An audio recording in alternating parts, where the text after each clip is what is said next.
Hello, my friend. I'm Kiddo, and this is the Skill Issue or Will Issue Vintage Edition.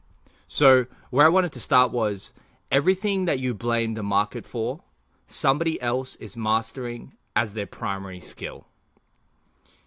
Everything that I go through in this video is based off my personal experience. So a lot of the things I'm about to speak about are things I know from experience. They're excuses that I've made myself. So I don't want to turn this into, a you and I thing. It is definitely a we thing. It is an us thing. We'll just get right into it. The first one that I would say is super common, which is this idea, I can't find good stock or sourcing is hard. And so to start, we are going to put this one into will issue. Reason being, I guarantee that if you spend, 30 days straight, every single day sourcing, you will not have sourcing issues by the end of it. You will have found some good stuff. The other part of this is people thinking that, if I just find this one dream supplier, if I just had that one dream supplier, my business would be completely different.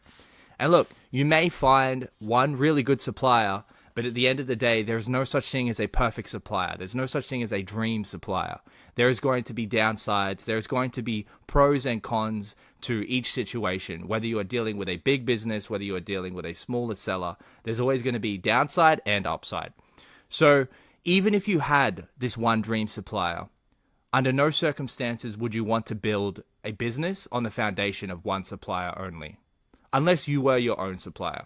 Reason being, especially, in our industry and what we're doing, if you have one supplier and they go out of business, that means you go out of business because now you have no more supply. So the number one sourcing technique that you can use, the number one framework that you can use is omnipresence, is this idea that you source from many different places. Now, a big thing to keep in mind is you don't want to just be sourcing from overseas. I see a lot of people doing this, and this is a big cause of fragility within your business because the moment that you can no longer ship from overseas, for example, there's delays, tariffs, etc., you're going to run into supply chain issues that way. So this idea of diversifying your supply is going to be really important. The other part of this is, it can be really good to just have local supply because it's very convenient. But sometimes having the supply from other places that, your local competition doesn't have will enable you to have stock that nobody else has, and therefore you can make sales that nobody else does.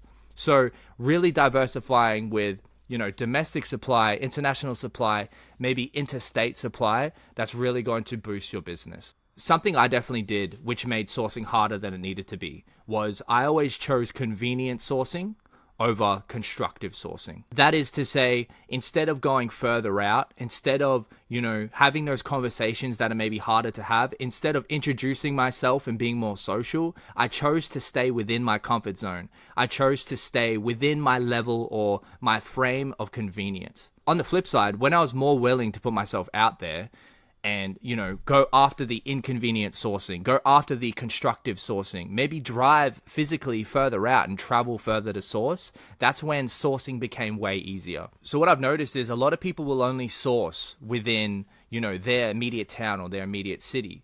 But the moment you expand your sourcing net, maybe you expand it to your entire state, this is when sourcing is going to be way easier for you. And yeah, for that reason, I think sourcing and not being able to find good stock, definitely a will issue. Next up, we've got I don't have time. This one goes straight to a will issue. This one is a simple matter of priorities, of conveniences. I know personally, whenever I've said I don't have time, it's because I was doing something else that was not important. Whether it was, spending more time on my phone during the day. I think a lot of us underestimate how much time we are spending on our devices. Then using the excuse of I don't have time is really just not the truth. I think a common misconception is that you make the time. And in my experience, this is not the truth. I think you make the sacrifice, and then the sacrifice makes the time for you. It frees up the time for you. And so understanding that, okay, I'm going to have to give up this thing in order to create opportunity for that is just crucial to understand. The other part of not having time is an indicator of fragmented focus. So the moment you start reducing the amount of things that are on your plate, you'll have more focus to dedicate to the ones that actually matter. I think a lot of people are focused on a lot of the wrong things. And for me, what I like to remind myself is, the only focus is to stay focused. It's to stay focused on building the things that matter to me right now in this moment and that will matter for me in the future. Everything else is a distraction. And the reason why the distractions are free is because they cost you everything. Now we've got the idea that there is too much competition. This one is going to go straight into a skill issue. There is an epidemic of incompetence in our generation. I think we underestimate how many people are just not good at what they do. I think the fact that, most of your competition right now, they can't focus long enough to read a book for 5 minutes. So you are competing against people with low attention spans. You are competing against people who don't want to learn and further themselves. And so this idea that there's too much competition, this is just steeped in deep scarcity mindset. Now I understand there's competition for the grails and the rare stuff, but the reality of selling vintage is that a lot of these people that are selling grails are not the ones making money. The money is made in the mids. That's why a lot of people will say, mids feed the kids. It's this idea that mids are what substantiate your business. Mids are what actually pushes the profit margins up because you're able to get so many of them, and ultimately you're able to sell so many of them because not everybody can afford to buy, the $1,000, $2,000 grail. A lot of people are just buying the lower end teas. And then so sellers who are able to sell a lot of those teas are the ones that make money in the business. Another concrete example of the grails versus the mids conversation is actually Louis Vuitton. So Louis Vuitton are known for the suitcases, are known for all these high-end items that are out of the price range of 99% of the population. But something that is a little less known is that their belts and wallets are the things that they sell the most. They are selling status to people that want to be associated with that brand. Another thing to remember is that information is abundant. If information was enough, everybody would be millionaires with six-pack abs, but that's just not the truth. Even with information abundant, execution is scarce. And of the people who are actually making moves in that smaller percentage, there's so many people that quit. So when it comes to a room of 100 people, you're probably only competing with 5 or less than 5 people. In 1,000 people, you're only competing with 50 or less than 50 people. A lot of these people will not be around here next year. And of the people that are around here next year, even fewer will be around in 5 years' time. So if you are able to outlast your competition, then you will win. It's so easy to be enthusiastic and passionate for a couple months, a year, but the real truth is that endurance is rare. I don't have time or listing is boring. This one is 100% a will issue. I think we have been convinced that everything we do, whether it's in our business, whether it's in our life, has to be exciting, has to be these moments of extreme dopamine.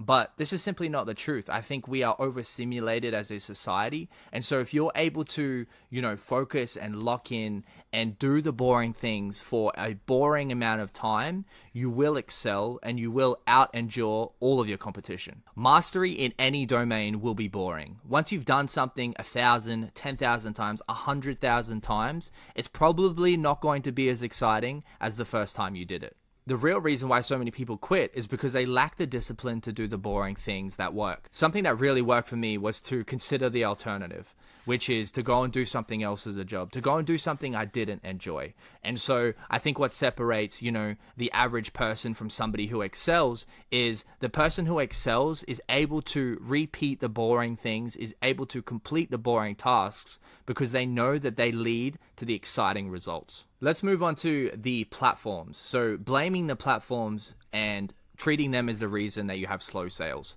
This one is 100% a skill issue. The reason why this one is a skill issue is because chances are there's people on the platform right now who are making money. So if they're making money and you're not making money, it is 100% a skill issue. The moment that you blame someone else or something else, you give away all of your power. You temporarily make yourself feel better, but in exchange, you borrow from your future potential. A simple solve for this one is to just reassess what is currently selling on the platform already. And if you are not selling those items, then you've now seen where the opportunity is. The market is dead, or blaming the market. So this one actually connects to our platforms one. Blaming the market is 100% a skill issue. The best businesses in the world have always understood how to anticipate how the market moves, have always understood how to adapt to the market as it changes. For example, if you look at 2020, there were a lot of businesses that fundamentally changed how their business operated, but were able to become much stronger as a result. So it's not the strongest that survives, it's not the smartest that survives,